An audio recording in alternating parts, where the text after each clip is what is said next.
నమస్కారం. నేను doctor Sharath Babu Neelagiri, joint replacement surgeon in Hyderabad. ఈరోజు ప్రధానంగా మోకాల మార్పిడి తర్వాత తీసుకోవాల్సిన జాగ్రత్తల గురించి చూద్దాం. మోకాల మార్పిడి ఆపరేషన్ చేసుకున్న తర్వాత ప్రధానంగా తీసుకోవాల్సిన జాగ్రత్తలు ఏంటంటే, మనం ఫస్ట్ ఇనిషియల్గా సర్జరీ అయిపోగానే మొదటి 3 వారాల నుండి ఒక 3 నెలల వరకు ప్రత్యేకంగా తీసుకోవాల్సిన జాగ్రత్తలు ఏంటి అంటే ఎక్సర్సైజెస్, ఫిజియోథెరపీ అది చాలా కాన్సన్ట్రేట్ చేయాలి. కాలు మూమెంట్ అంటే అంతకుముందు మోకాళ్ళ అరుగుదల ఎక్కువగా ఉండి మూమెంట్స్ ఎక్కువగా లేకపోవడం వల్ల కొన్ని కండరాలు కృషించిపోయి ఉంటాయి. ఈ కండరాలు మళ్ళీ నార్మల్గా మొబిలైజ్ అవ్వడానికి రెగ్యులర్గా ఎక్సర్సైజ్ చేయడం అనేది చాలా ఇంపార్టెంట్. సో ఇలా చేయకపోవడం వల్లనే చాలా మందిలో స్టిఫ్నెస్, మోకాలు మనం అనుకునే ఇప్పుడు మేము ఆపరేషన్ చేసినప్పుడు కాలు కంప్లీట్గా ఎంతవరకు స్ట్రైట్గా వస్తుంది, ఎంతవరకు ఫోల్డ్ అవుతుంది అనేది మాకు ఆపరేషన్ టేబుల్ పైన మేము చూస్తాం. కాకపోతే అది అండర్ అనస్థీషియా. మీకు ఇప్పుడు డిఫార్మిటీస్ ఎక్కువగా ఉంటాయి. కొంతమందికి లోపల వైపు బాగా గ్యాప్ తగ్గిపోయి ఉంటుంది. కొంతమందికి ఏంటంటే కాలు కంప్లీట్గా స్ట్రైట్ అవ్వకుండా వంకరగా ఉంటుంది, ఫ్లిక్స్డ్ ఫ్లెక్షన్ డిఫార్మిటీస్ అంటాం.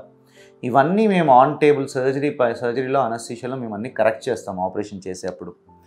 కానీ ఆపరేషన్ తర్వాత ఎక్సర్సైజెస్ రెగ్యులర్గా చేసుకోకపోవడం వల్ల ఆ డిఫార్మిటీ కానీ ఆ మజిల్ స్టిఫ్నెస్ కానీ అలాగే ఉండడానికి అవకాశం ఉంటుంది.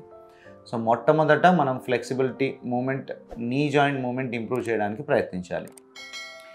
తర్వాత ఆ నీ జాయింట్ స్ట్రెంగ్త్ మెయింటైన్ చేయడానికి ఎప్పుడూ ఎక్సర్సైజ్ రెగ్యులర్గా చేస్తూ ఉండాలి. తొడ ఎముక కండరాలు, క్వాడ్రిసెప్స్ ఎక్సర్సైజెస్, స్ట్రెంథనింగ్ ఎక్సర్సైజెస్ అనేవి లైఫ్ లాంగ్ చేస్తూ ఉండాలి. దీనివల్ల అడ్వాంటేజ్ ఏమవుతుందంటే, యూజువల్గా మోకాలు మార్పిడి ఆపరేషన్ తర్వాత వెంటనే నడవడానికి ఎక్కువగా ఇబ్బంది ఉండదు, కూర్చొని లేవడానికి ఇబ్బంది ఉంటుందన్నమాట. అలాగే వయసు పెరుగుతున్న కొద్దీ ఈ కండరాలు వీక్ అవుతూ ఉంటే కూర్చొని లేవడానికి ఇబ్బంది అనేది డెఫినెట్గా పెరుగుతూ ఉంటుంది. అలా అవ్వకుండా ఉండాలంటే ఈ క్వాడ్రిసెప్స్ మజిల్ స్ట్రెంగ్త్ అనేది మెయింటైన్ చేస్తూ ఉండాలి, రెగ్యులర్గా ఎక్సర్సైజ్ చేస్తూ ఉండాలి. ఆ తర్వాత తీసుకోవాల్సిన జాగ్రత్తలు ఏంటంటే, ఈ నీ జాయింట్ని ప్రొటెక్ట్ చేయడం ఎలా. సో ఎవరైతే డయాబెటీస్, ఇంకా హైపర్టెన్సివ్, అదర్ కోమార్బిడిటీస్ ఎక్కువగా ఉన్నవాళ్ళు ప్రధానంగా అవి కంట్రోల్లో ఉండేలాగా చూసుకోవాలి. డయాబెటీస్ ఎక్కువగా ఉన్న వాళ్ళైతే ఇంకా చాలా జాగ్రత్తలు తీసుకోవాలి. ఎవ్రీ 3 మంత్స్కి 3 నెలలకి HbA1c అనేది 3 నెలలు మన డయాబెటీస్ రేంజ్ ఎంత ఉందనేది చూసుకుని దాన్ని డోసెస్ అడ్జస్ట్ చేసుకుని షుగర్ కంట్రోల్లో ఉండేలా చూసుకోవడం. Hyper tension, uncontrolled hyper tension వల్ల కూడా కొన్నిసార్లు సడన్గా కొలాప్స్ అవ్వడము ఇట్లాంటి అవకాశాలు ఉంటాయి. అలా ఎప్పుడైనా, లేదంటే హైపోటెన్షన్ ఉన్న వాళ్ళు, వీళ్ళలో ఏంటంటే ఎప్పుడైనా పడిపోయినప్పుడు ఈ మోకాళ్ళ ఆపరేషన్ తర్వాత ఆపరేషన్ అయినా ఈ ఇంప్లాంట్ చుట్టూ ఫ్రాక్చర్స్ అయ్యే అవకాశం ఉంటుంది. సో ఓవరాల్ వెల్బీయింగ్ అనేది చాలా ఇంపార్టెంట్.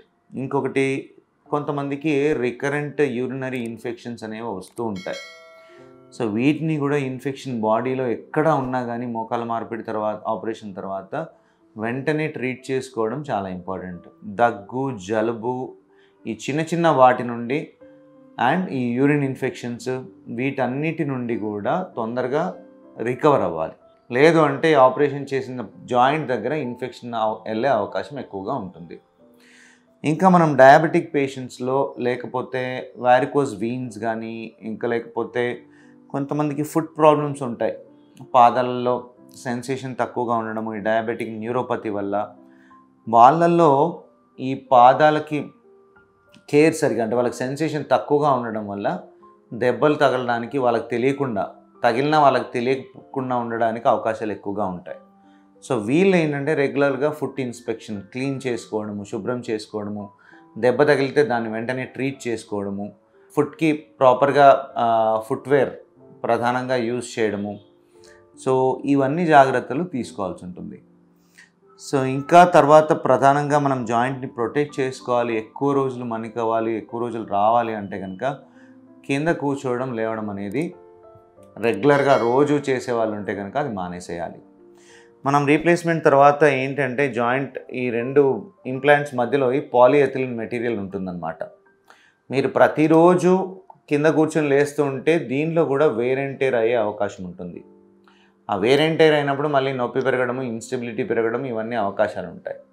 సో ఎక్కువ సంవత్సరాలు మన్నికవ్వాలంటే మెట్లెక్కి దిగేది, ఓన్లీ అవసరాన్ని బట్టి మెట్లెక్కడం దిగడము, కింద కూర్చొని లేచేది కూడా ఎప్పుడో ఒకసారి చేయడం తప్ప రెగ్యులర్గా నేను కింద కూర్చొని యోగా చేస్తాను అని అంటే కనుక మళ్ళీ ఆ లోపల వేసిన ఇంప్లాంట్లో కూడా అరుగుదల వచ్చే అవకాశం ఉంటుంది.